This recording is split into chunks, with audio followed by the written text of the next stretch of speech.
In watercraft, a racing shell, also referred to as just a fine boat, UK, or just shell, is an extremely narrow and often comparatively long rowing boat specifically designed for racing or exercise.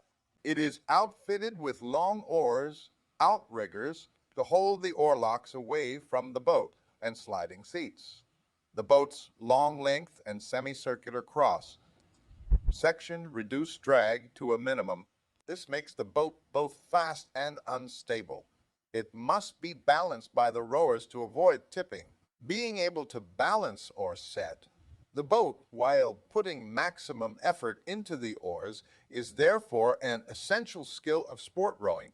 The racing shell evolved from the simple working rowboat.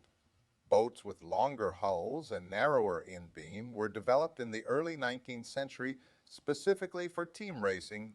These dedicated boats were the first boats that could be called racing shells, and they evolved into the highly specialized forms used today. A narrower boat provides a sharper angle to the bow and a smaller cross-sectional area, reducing drag and wave drag and avoiding hull speed limitations at race speed.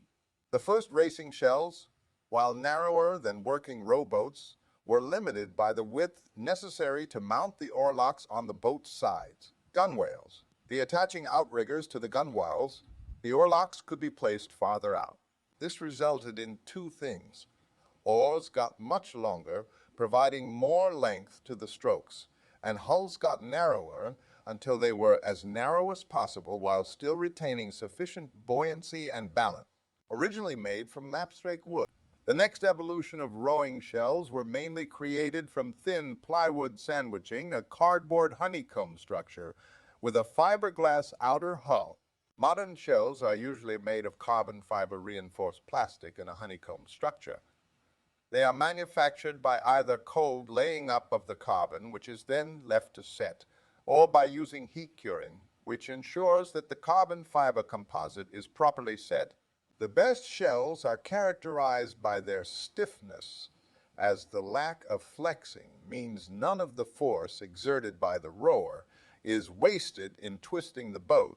A rower on a fixed seat is limited in the amount of power he can apply to the oars by the strength in his upper body and the distance he can pull the oars on each stroke. After riggers were added to the shell, allowing the use of longer oars, rowers took advantage by taking longer strokes and using their legs during the stroke. At first, the athletes wore trousers with wear-resistant leather bottoms covered in grease, and the shells had concave, longitudinal seats. The athletes could then use their legs to slide along the seat, adding the power of their legs and letting them greatly lengthen the stroke. This eventually led to the modern sliding seat mounted on rollers, commonly called the slide in the rowing community, which allows nearly frictionless movement of the rower's body. Rolling seats were introduced around the year 1880. They differed from modern seats in that ball bearings were not available. Several inventors produced designs which avoided the friction which would result from use of a simple axle and bushing design.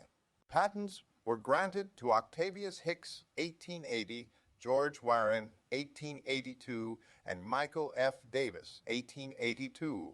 Hicks of Etobicoke was a boat builder, hotelier, road and bridge contractor.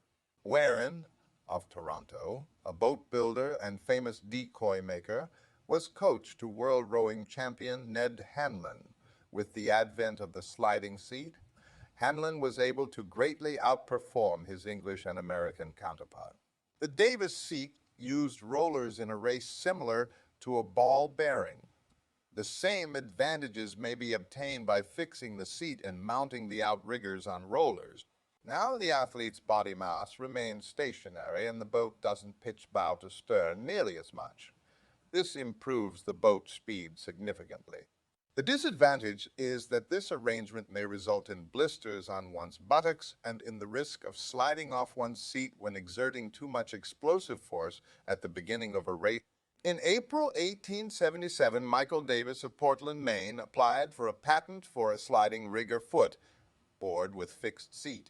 In 1981, the German Peter Michael Kolbe won the FSA World Championship using a sliding rigger.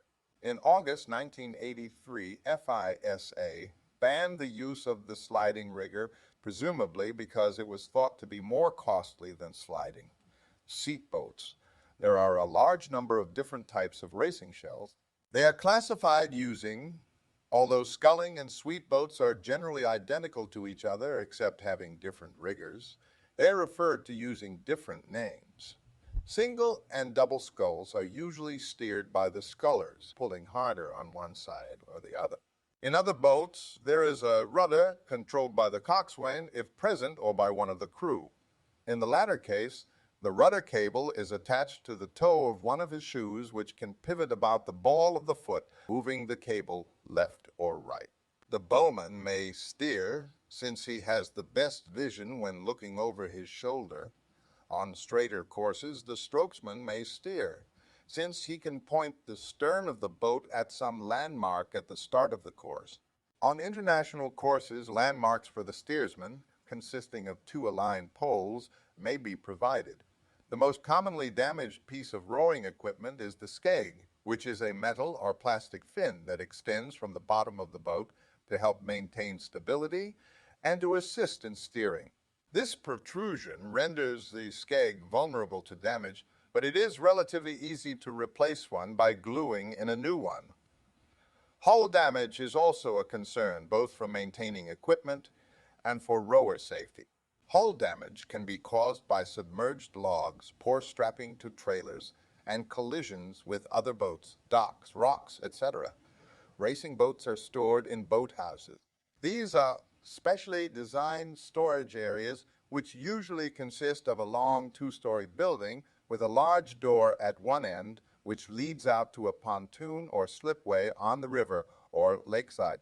The boats are stored on racks, horizontal bars, usually metal, on the ground floor. Oars, riggers, and other equipment is stored around the boats, and there may be a workshop alongside or behind the storage areas. Boathouses are typically associated with rowing clubs and often include some social facilities on the upper floor, a cafe, bar, or gym, in addition to changing areas for the rowers. Boats are conveyed to competitions on special trailers accommodating up to 20 boats. Thank you for watching. Don't forget to please like and subscribe. If you have a topic you would like to suggest, leave a comment.